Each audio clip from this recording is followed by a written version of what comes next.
Hello folks, and welcome back to another one of our weekly Ascendance of a Bookworm videos, and today we're talking all about Chapter 11, Life or Death Choices and Family Meetings, and I hope you guys brought some tissues with you, because this one is gonna make you cry. Before we get into the video proper though, I do want to give a big thank you to those of you who shared last week's video over on Twitter.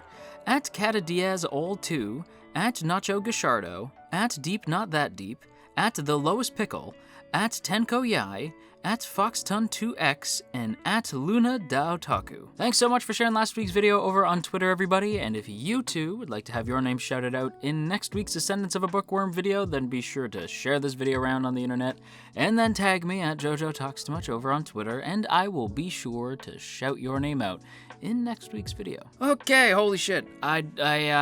Yeah, there's a lot of emotions in this week's episode, and if I'm totally honest, I haven't really sorted most of mine out yet. The episode literally, like, as always with these videos, I immediately record them after seeing it, so a lot of those emotions are still there, so I'm feeling some kind of way, but we're gonna power through this video, you and I together. So I think the big thing that I should open this episode with is Season 2! Oh my god! It was announced. Everybody and their mother was tweeting at me like, Season 2! Season 2! And I was like, I'm so hype! Like, it's one of those times where I don't mind seeing the same thing sent to me, because every time somebody's like, Season 2! I was like, the love that this show has garnered is so charming, because it's not like your typical isekai show, you know? It's different, it stands apart, and it's a little bit more, what's the word I'm looking for? It's a little bit more mature, deals with a little bit more serious subject matter, but it doesn't do so in like a ReZero way as much as it does so in a Spice and Wolf way. Fun fact though, haven't seen Spice and Wolf. I have never seen Spice and Wolf. I should watch it though, because apparently everybody tells me that if I like Ascendance of a Bookworm, I'll probably like Spice and Wolf. Just because it also deals with like merchants and stuff, and I guess like the feel is sort of similar, so I should probably give it a shot. I know it's not an isekai, obviously, but it's, you know, we talk about anime here on the channel, so odds are I should probably like Spice and Wolf. And yeah, I would like to get around to it as soon as I can. However, my current attention when it comes to merchant-esque anime is focused solely on Ascendance of a Bookworm Season 2. I'm so glad that I got a second season announcement. It also has me less concerned for other shows that haven't gotten a Season 2 announcement, because I'm gonna be real with you guys. As much as I loved seeing the reaction of everybody going like, oh my god, Season 2, I was really worried that we were going to get a second season, just because I haven't seen the same love for this series that I've seen for other series that haven't even given their second season announcement yet. So the fact that we got a second season announcement so early when we still have like 3 episodes left to go, that was a big relief. So I want to give a big thank you to the marketing team for letting us know ahead of time, because it also sort of like eases my worries about how this season will end, because I know we're getting a second season, so it doesn't have to wrap up the story entirely in one season. It has a second season to sort of further explore that world, and I'm looking forward to it. Because yes, indeed, this season will not be the end, despite the feeling that you get from watching this particular episode, or chapter as the show likes to call them. Because if you were watching just the show and you had no connection to the internet, say you could only access the internet to watch the show, you had no idea that a season 2 was coming, you could have been fooled into thinking that this show was going to end soon, just based solely off the mood and atmosphere that this chapter has, because it's all about Mine coming to grips with the fact that she escaped, she's not dead, but she's got a year tops before the Devouring comes back and totally just devours her, essentially, like totally takes Mine off the field. And that's scary, but again, it's a testament to the show and the director, Mitsuru Hongo, that they're able to give you that feeling like you're panicked and scared that this is it, Mine's gonna go, like this is the end. There's no way out. How are we ever going to get out of this one? And then you remember, oh yeah, I was shown how we get out. But half the fun is figuring out like how she got there, because the entire time, like from chapter 1 all the way to chapter 11, you're trying to figure out, like, how does Mine meet the High Priest? How did these two characters cross paths? And slowly over the course of the show, we've seen how we get from point A to point B. And I actually, in the last video, I had said that I almost wish we didn't see it, but the more I think about it, the more the journey itself is what's exciting me. It's not the destination, it's not how mind gets cured, it's the journey to mind becoming cured, quote unquote cured, because you can't really cure the devouring, you can only sort of treat it. So how mind treats the devouring. And to me, especially in this episode, it stopped being that, like, the how stopped being important as much as the journey itself to getting the treatment. That's what's important, because again, it's the journey itself and the characters who embark on this journey. That's what makes the show. And seeing all these different characters from across Mind's adventure thus far, seeing them come together in a crisis was really, it was both heartwarming and heartbreaking, because you really see how Mind's battle with the devouring is affecting the different characters in different ways. Because Lutz is very much like, she'll work through this. She's always done the impossible. I believe in her. She's got this. So he's sort of in denial. Turi is heartbroken, as well as, I always forget the mom's name, I feel bad. But she's, like, the two of them are heartbroken, but the mom's trying her best to hold it together, whereas Turi is just obviously heartbroken by the concept that Mind won't be around, like, over a year from now. And then Gunther is what broke me. I was really doing my best to hold it together for most of the episode. I was really trying to like be like, don't cry, it's okay, like it's fine. Yeah, I'm fine. I'm not on the crying level. I'm definitely feeling the emotions, but there's no waterworks happening. I'm okay. And for some reason, I don't know, like, what is in my tea today. I don't know, like, what is going on with the show itself. I don't know who felt the need to do this, but every time Gunther was on screen, I was getting I was feeling some kind of way. I was getting really emotional, because Gunther's relationship with Mine has always been this sort of one-sided thing. Like, Gunther adored Mine, but Mine always kind of kept Gunther at arm's length. But by the end, when he's like, Mine, did you miss me? I missed you. And you think Mine's gonna be like, ugh, whatever, like, oh, Dad, you're crazy. But she walks over to him, hugs him, and says, like, maybe I missed you a little bit. That really got me, and I was really emotional about it. And then what really got me, like the Gunther moment that totally broke me, is Gunther sitting alone at the end of the episode. Oh my god. Again, I have to give kudos to Hongo, friggin' master director, because that scene is so simple, right? There's barely any movement. It's just a character sitting by a fireplace. It shouldn't be as impactful as it is. But oh my god, it's so fucking good.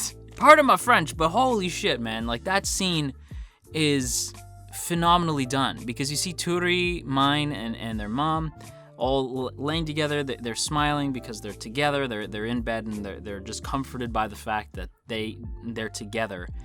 And seeing Gunther sitting by the fire, you don't see his face, so you don't know if he's like feeling, like, you don't know at all what emotion he's feeling. You know it's but you can just tell by the mood of the scene. Like, you don't see it on his face, but you can tell by the mood. It's this melancholic, somber mood, and he's just staring at the fire. He has a drink, and what really got me is he has the hook that he made for Mine. It's sitting by, like, a bottle, and so you kind of get the idea of what's going on. And he's just staring at the fire, and you can tell because all the other characters cried except for Gunther. Gunther held it together. So seeing him by the fire, that broke me. Is seeing, like, Mine's rock. Even he is having a hard time dealing with the fact that Mine's not going to be around forever. That really affected me. And I was like, because again, the whole episode, I was Gunther, right? I was like, I'm good, I'm not crying, I'm okay. And then the end happened, and I just shattered me. I thought that was phenomenally done. Usually it's Lutz that makes me cry, but this week it was Gunther. Gunther got me to cry. Because Lutz and Benno also have a great scene. Like I said, Lutz is very much like mine, has always made the impossible possible. And Lutz has no fear. He's like, no, she's going to do this. She'll figure something out. I believe in her. And Benno doesn't, like, chastise him. Benno doesn't drag him down. Benno doesn't do anything like that. He just rests his hand on Lutz's shoulder, and that's it. Like, that's all he has to do. He's just comforting Lutz because as an adult, he kind of knows that the odds are really, really stacked against mine. Maybe she can pull it off, but at the same time, Benno has the merchant mind, and he's a well-seasoned adult of this world, and he knows that's a hard sell. That may not work out, but he doesn't want to tell Lutz that because he'd rather Lutz be confident and have that confidence and give mine that confidence in turn, because when Lutz is confident, mine is confident. So he knows that the two have that sort of relationship. So he doesn't say a word. He just rests his hand on Lutz's shoulder, and he's just there for him. And I just love that scene. Again, I said this last week, I'll repeat it again. I really think that if Otto is mine's teacher, Benno is Lutz's teacher. Like, these two learn from their adult figures. And it goes beyond just those two, obviously. They have many adult figures who have taught them lessons over the course of the show. But those two specifically learn from those teachers. And I loved that scene as well. The only scene of the episode that I didn't dig was the cooking scene. It felt wildly out of place. Like, it comes up, it does have a purpose, but like the rest of the episode is this really somber, really emotional episode. And I guess maybe you did need some levity, but it's not like there's not jokes and lighter moments throughout the rest of the episode, because there totally is. So to me, the cooking scene, it was nice to meet the cook. She seems like a fun character, but that's the only moment from the entire episode that I wasn't totally glued to the screen for. Once we got to the cooking scene, I sort of like drifted. I checked my phone. I was like, I'm not really that interested in this bit. Again, that's not to say that it doesn't have a purpose, because it's meant to show like mine is still really creative, still manages to surprise people. And Benno, of course, chastises her because he, again, is just like, you gave them that recipe for free? Have you lost your mind? Blah, blah, blah, blah, blah. It's just a bit of world building to explain that sugar is mostly a noble thing. Like, it's not really seen much by commoners. It's sort of new. So for her to make a recipe with sugar, that's surprising. It's stuff that we've seen before. So again, I didn't think you needed it, but it's the moment of the episode where I sort of checked out a little bit. But it's not a big negative, just like, I didn't like that scene that much. The other scene from the episode that I'm assuming most people are going to be pointing towards is, once again, another little scene that reminds us that this show is a lot more mature than it lets on by its design. And that's a big nod towards the character designer Toshihisa Kaya for really adapting the original source material, making it very bright, very colorful, very sort of lighter tones visually. But when it comes to the world itself, it's almost deceptive, because the world itself is very mature and very intense at times, with stuff like the devouring and stuff like in this episode, where we learn how it is that Freida is able to combat the devouring going forward after her baptism, and that's because she has been sold to a noble to become a concubine. Yikes. That was quite the surprise. I was not really prepared for that. I didn't think the show was ever going to really go there, but it does. I don't know, it's interesting. It's interesting that the show would go there, and it makes sense given the hierarchy of the world that they have presented to us. Of course, that's likely a situation that has occurred in the past. I doubt Freida's the first person to have that happen to them. And of course, her grandfather's willing to do anything it takes to make sure that she's safe and alive. And it's sort of heartbreaking, because even mine is like, but then you'll never see them again. Like, if you do this, you'll have to go to the Nobles District. There's a good chance you'll never see your grandfather again, your family again. They'll be gone. Like, they'll still be here, but you'll be in a totally different district. You may never get the chance to go back. But Freida is like, I'm gonna get the chance to open my own shop in the Nobles District, which is something I've always wanted to do, and I get to stay alive. So if you ask me, it's kind of a win. It's like, you could tell she didn't want to say what she really was feeling, which is that it would suck, but she even presents that to mine as an ultimatum of, would you rather be shackled to a noble or die with your family? those are your options. Like, you don't get another choice. Those are your two options right now. And I feel like, and people will call me crazy, I do feel like I understand fully where mine is coming from, where she would rather die with her family. I don't know what I would do, honestly, because I would need time to really, really digest like the situation, because I don't know what I would do. That's a tough situation to be in.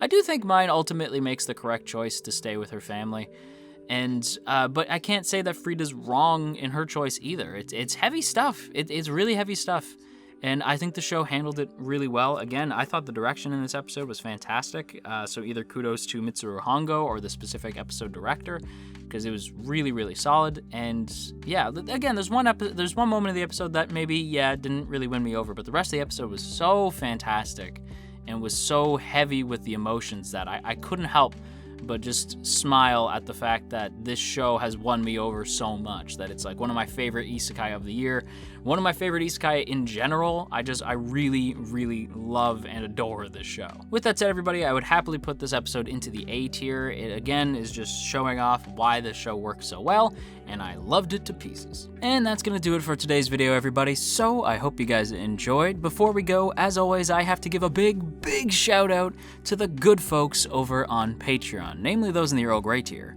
Calvin Atkinson, Crowbar of Irony, Ionos, Urza, Ginkotaku, Godzilla Fan, No For Nothing, Maria Teresa, Mirth Mouser, Cell, Shadow Creative, Sipco Games, Somastan, Steven, Sukochi, Tristan, and Verdun. Thank you all so much for your continued support over on Patreon. It is so, so appreciated. And if you too would like to join the T Squadron, then be sure to check out the first link in the description to check out our Patreon page, see all the cool rewards you can get over there, as well as access to our Patreon exclusive Discord. But with all that said, everybody, I am going to take off. I hope you guys enjoyed, and if you are feeling stressed out today, then you go have yourself a warm cup of tea, and I will talk to you all again real soon.